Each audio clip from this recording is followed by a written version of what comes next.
Олон улсын сувилагчдын баярыг тохиолдуулан сувилагч тандаа баярлалаа шагналгардуулах үйл ажиллагааг Дархуул аймгийн эрүүл мэндийн газар нэгдсэн эмнэлгээс зохион байгууллаа. За баярын энэ өдөр сувилахуун гигэн дагин шагналаар нэгдсэн эмнэлгийн мэдээг үзүүлэг эрчим тэмчилгээний засгийн сувилагч Наран цэцэг, за сувилахуун үйлснээр нэгдсэн эмнэлгийн халдвартын засгийн сувилагч Цэнгэлмаа, Госгоо төрхийн эрүүл мэндийн төвийн сувилагч Отгон баярнаар тус тус шагналтлаа.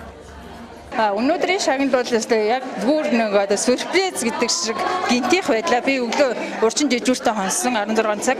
Тэгээд одоо юу ч мэдээгүй ингээд энгийн утастай гинт ингээд хүрээд ирсэн. Аймгийн засаг дарга болохоор 20 сая төгрөг байрны урьдчилгаа гэж ингэж өгсөнд бас маш их баярлсан.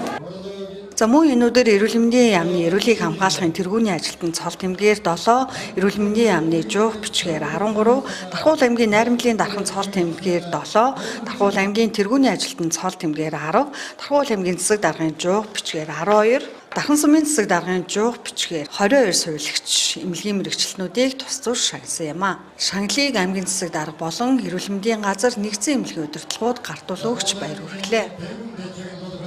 Миний мэргэжлийн хамгийн сайхан үеийг бол мэдээж айл гэр дасч жаргал бэлгэлж байгаад нь бол хамгийн том баяр баясгал байна. Эрүүл мэндийн яамны жоох авсан. Тэгээд нийт сувилагч нарын баяр мэнд хүргэе. Би одоо нэгдсэн эмнэлгээ төвлөрсөн хариуцлагын засгийн сувилагчаар 20 жил ажиллаж байна. Одоо хагалгаанд орсон хүмүүс чинь багж хариуцгаж өгдөг гол цөм болдог баг тасаг байхгүй маа тасагч. Энэ тасагт ажилласнаар бол айгүй бахархад явдаг. Дархуул аймгийн тэргүүний ажилтан гэсэн тэмдгээр шагнагдсандаа баяртай байна. Дархуул аймгийн эрүүл мэндийн салбарын сувилагч одоо тусгай мэрэгчлэнтэй одоо сувилахуун баярын мэнд хүргье. Дархуул аймгийн тэргүүний ажилтан цол тэмдгээр шагнагдсандаа маш баяртай байна. Нийт Монголын сувилагчийн баярын мэнд хүргье. Хүн ардын эрүүл мэндийг сахин хамгаалах үйлсээ дүнтэй хувь нэмэр оруулж, мэргэжлийн өндөр чадвар, хүнлэг энэрмгүй сэтгэлээр өдөр бүр үүргээ нэр төртөө биелүүлж байгаа сувилагч нартаа баярлалаа.